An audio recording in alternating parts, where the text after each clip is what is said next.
Hello friends, good morning everyone. Welcome to Vitex Plus. Follow us at YouTube, Instagram, Facebook, Twitter and Telegram for latest current updates and study oriented quiz series that is important from your exam point of view.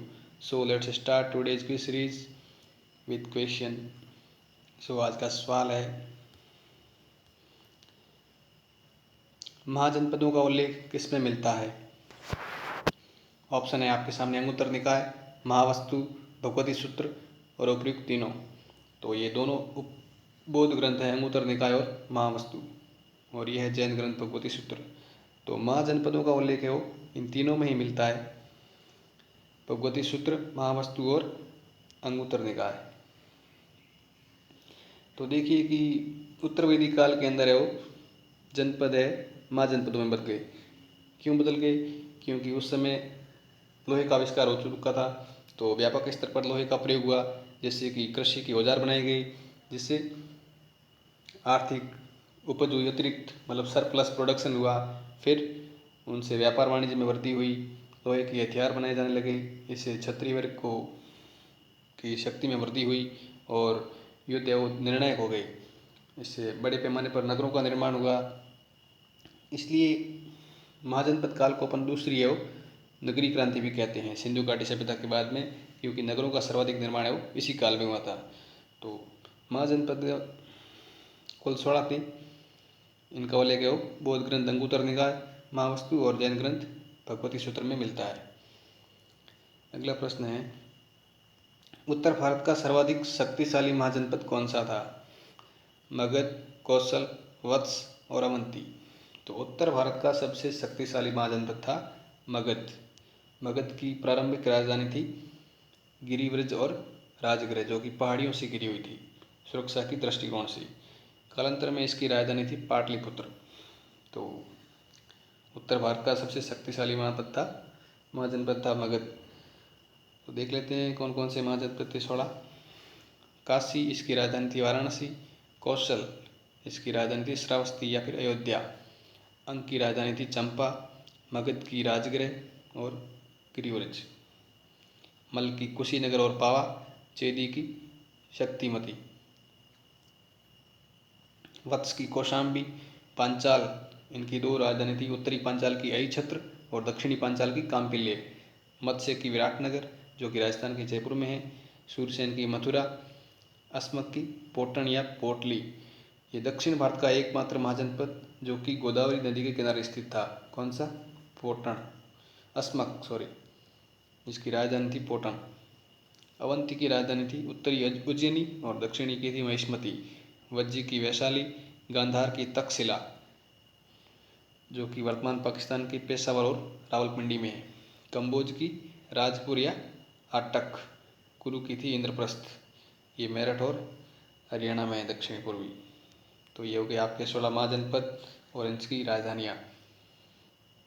इसको आप map के अंदर देख सकते हैं कहाँ कहाँ located है ये।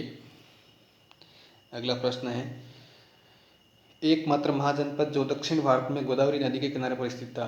यह भी अपने महाजनपदों में डिस्कस किया था कि एकमात्र महाजनपद जो दक्षिणी भारत में गोदावरी नदी के किनारे स्थित था। ऑप्शन है अवंती, अस्मक, मल और कौशल। तो इसका करेक्ट आंसर है अस्मक। ये दक्षिण भारत के अंदर गोदावरी नदी के किनारे स्थित था। इसकी राजधानी थी पोटन या फिर पोटली। अस्मक के अंदर है वो राजतंत्र की स्थापना इक्ष्वाकु वंश के शासकों ने की थी। अवंती की राजधानी है उत्तरी अवंती की उज्जैनी और दक्षिणी अवंती की है महिष्मती। ये भी उस समय एक महत्वपूर्ण नगर था उज्जैनी। अगला प्रश्न है, किस जनपद में गणतंत्रात्मक व्यवस्था थी? ऑप्शन है वज्जी, मल, मत्स्य और कौशाम्बी। तो डेमोक्रेटिक सिस्टम था उस समय। सिर्फ और सिर्फ दो ही ऐसे जनपद थे जिनके अंदर की गणतंत्रात्मक व्यवस्था थी, वो थे वज्जी और मल। तो 16 महाजनपदों के अंदर वज्जी और मल ये दो ही थे जिनके अंदर गणतंत्रात्मक व्यवस्था थी, बाकी सब में है वो राजतंत्रात्मक व्यवस्था थी। तो वज्जी है वो 8 राज्यों का संघ था। इसके अंदर वैशाली के लिच्छवी, मिथिला के विदेही और कुंडग्राम की ज्ञात्रक विशेष रूप से प्रसिद्ध थे। और मल, इसके अंदर पावा और कुशीनारा के मल्लों की शाखाएं शामिल थी। कुश जातक, इसके अंदर ओक्का को वहाँ का राजा बताया गया है।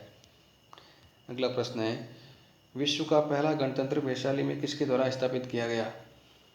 वैशाली, इसके अंदर पहला गणतंत्र किसने स्थापित किया? मौर्य, नंद, गुप्त और लिच्छवी। तो इसका करेक्ट आंसर है लिच्छवी। वैशाली के लिच्छवी थे। इन्होंने अपनी राजधानी एवं बसाठ मुजफ्फरपुर को बनाया। ये बुद्ध काल का सबसे बड़ा और शक्तिशाली राज्य था। लिच्छवी एवं वजीर संघ में सर्वप्रमुख था। तो महावक जातक के अंदर वैशाली को एक संपन्न और घनी आबादी वाला नगर कहा गया है। इसमें भगवान बुद्ध के निवास के लिए कुटियाएँ बनाई गई थी, जिनको कोटाग्रशाला कहते थे। तो लिच्छवी का राजा था चेटक। चेटक अपनी पुत्री चलन का विवाह मगध के सम्राट बिंबिसार के साथ करता है। ठीक है, तो इसका करेक्ट आंसर हो गया लिच्छवी। अगला प्रश्न है, महाभारत काल में प्रसिद्ध शासक शिशुपाल किस राज्य का राजा था? शिशुपाल है वो किस राज्य का राजा था? ऑप्शन है पांचाल, कंबोज, चेदी और कुरु। तो इसका करेक्ट आंसर है चेदी वंश। चेदी राज्य है वो, इसकी राजधानी है शक्तिमती। इसका राजा था शिशुपाल, जिसका वध है कृष्ण द्वारा किया गया। कंबोज, इसकी राजधानी है हाटक राजपुर, गांधार का नेबरहुड स्टेट। प्राचीन समय में कंबोज है वो अपने श्रेष्ठ घोड़ों के लिए विख्यात था। यहाँ के घोड़े है वो विश्व विख्यात थे कंबोज की। कुरु, इसकी राजधानी है इंद्रप्रस्थ। बुद्ध के समय यहाँ का राजा था कौरव्य। ठीक है, अगला प्रश्न है, मगध की प्रारंभिक राजधानी कौन सी थी? तो मगध की आपको पता ही है दो राजधानियाँ थी, गिरिव्रज और राजगृह। ये दोनों ही है वो राजगृह पहाड़ियों से घिरी हुई थी। तो इसकी प्रारंभिक राजधानी कौन सी थी? राजगृह। बाद में वो इसकी पाटलिपुत्र भी राजधानी बनाई गई थी। मगध जो कि बुद्ध काल और परवर्ती काल में उत्तरी भारत का सबसे शक्तिशाली और महान साम्राज्य, ये दक्षिण बिहार, पटना और यूपी तक फैला हुआ था। इसकी आधुनिक राजधानी है पाटलिपुत्र। प्राचीन राजधानी थी राजगृह। तो पूर्व में चंपा और पश्चिम में सोन नदी तक फैला हुआ था। ये तत्कालीन कौशल, वत्स और अवंती को मिलाकर अखंड भारत के रूप में नींव रखी गई थी। मगध साम्राज्य है वो भारतीय इतिहास के अंदर एक नया युग का सूत्रपात करता है, जिसे मगध उत्कर्ष के नाम से जाना जाता है। मगध राज्य के अंदर प्रमुख जो वंश थे, हरेक वंश, शिशुनाग वंश और नंद वंश। इनका अपन अगले प्रश्नों में अध्ययन करेंगे। तो ये मगध साम्राज्य, आप इसको मैप के अंदर देख लेना इंडिया के। अगला प्रश्न है, मगध साम्राज्य का सत्ता का वास्तविक संस्थापक कौन था? मगध साम्राज्य के अंदर जो सत्ता का रियल फाउंडर था वो कौन था? हरेक वंश के शासक है ये, बिंबिसार, अजातशत्रु, शिशुनाग और कालाशोक। तो real founder of Magadha empire was Bimbisara, जो कि हरेक वंश का शासक था 544 से 412 ईस्वी। इसकी राजधानी थी राजगृह। इसका बिंबिसार का दूसरा नाम है श्रणिक। इसको श्रणिक की टाइटल थी, मतलब उपाधि थी। जैन साहित्य के अंदर इसको श्रणिक कहा गया है। इसने वैवाहिक संबंधों के माध्यम से अपने साम्राज्य का विस्तार किया था। इसने कौशल के राजा की पुत्री माँ कौशला देवी से विवाह किया, जो कि प्रसेनजीत की बहन थी, और इसके कारण इसको दहेज में वो काशी मिल गया। फिर इसने दूसरा विवाह किया था लिच्छवी राजकुमारी चलना से, जिससे वो अजातशत्रु का जन्म हुआ। और तीसरी पत्नी थी इसकी क्षमा, जो पंजाब के मद्र कुल की राजकुमारी थी। बिंबिसार ने वो अंक को जीतकर मगध में मिला दिया और अजातशत्रु को वहाँ का राजा बना दिया। तो बिंबिसार की हत्या की थी इसके ही पुत्र अजातशत्रु ने। इन्होंने मतलब अवंती के राजा प्रद्योत से मित्रता की थी, और उनको मतलब इलाज के लिए इन्होंने एक चिकित्सक भी भेजा था यहाँ से, जिसका नाम था जीवक। ठीक है, ये हो गया मगध साम्राज्य। इसका वास्तविक संस्थापक था बिंबिसार, जो कि हरेक वंश का था। अगला प्रश्न है, गौतम बुद्ध के समय का प्रसिद्ध वैद्य जीवक किसके दरबार से संबंधित था? ये अपन पिछले प्रश्न में देख चुके हैं। ये एक डॉक्टर था जीवक नाम का। वह किसके दरबार से संबंधित था? बिंबिसार, अजातशत्रु, उदयन और चंड प्रद्योत। तो ये था बिंबिसार के दरबार में। जीवक वो बिंबिसार के राज दरबार में एक डॉक्टर था। तो बिंबिसार ने अवंती के राजा प्रद्योत का इलाज करने के लिए इस जीवक डॉक्टर को वहाँ पे भेजा था। अगला प्रश्न है, मगध के किस शासक ने राज्य आरोहण के लिए अपने पिता की हत्या की और स्वयं भी इसी कारणवश मारा गया? तो ऐसा कौन सा राजा था आर्यक वंश का जिसने अपने पिता की हत्या की और बाद में उसी की हत्या उसके पुत्र ने भी की थी? तो बिंबिसार, अजातशत्रु, नागदर्शक और उदयन। इनमें से कौन है? अजातशत्रु। इसने अपने पिता बिंबिसार की हत्या की थी और फिर इसी की हत्या अजातशत्रु की थी उदयन ने। अजातशत्रु इसका उपनाम है कोणिक, या फिर ये जैन मत को मतलब जैन धर्म को मानता था। इसने लिच्छवियों के युद्ध में रथमुसल और महाशिलाकंटक इन हथियारों का उपयोग किया था।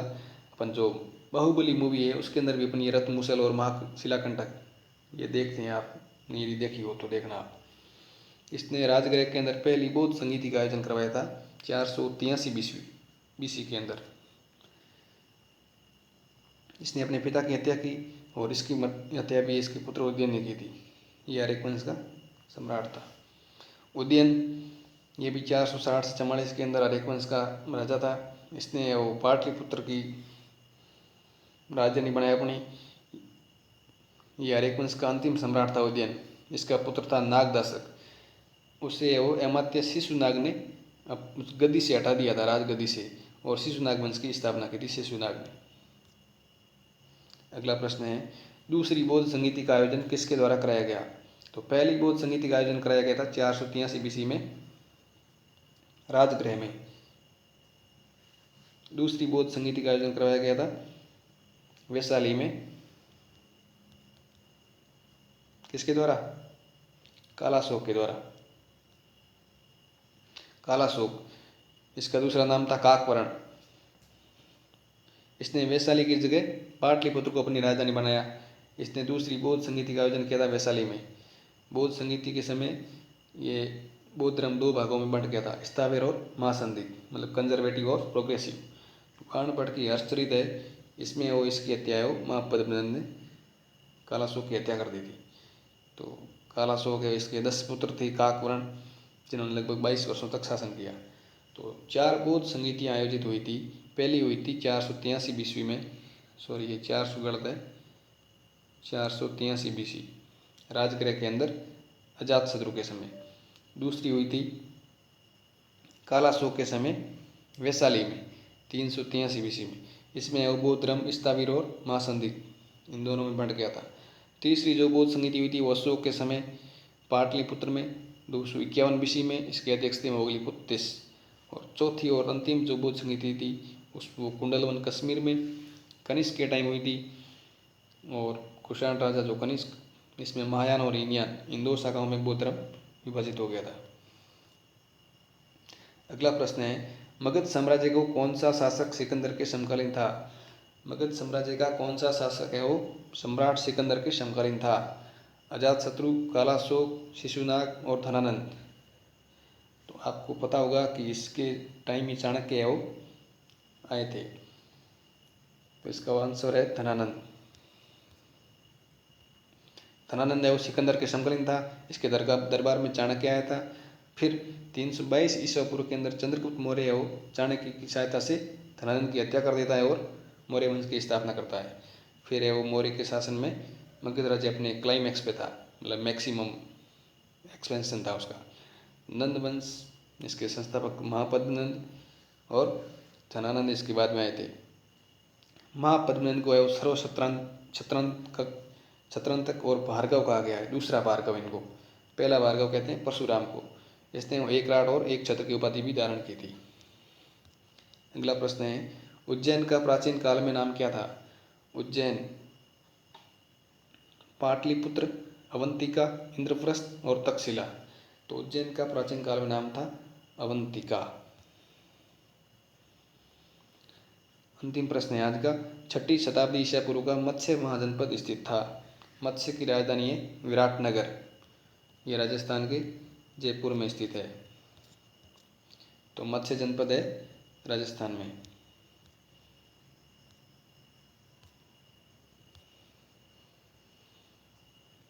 ये हो गए आपके शासक आर्यक वंश के बिंबिसार, अजातशत्रु और उदयन।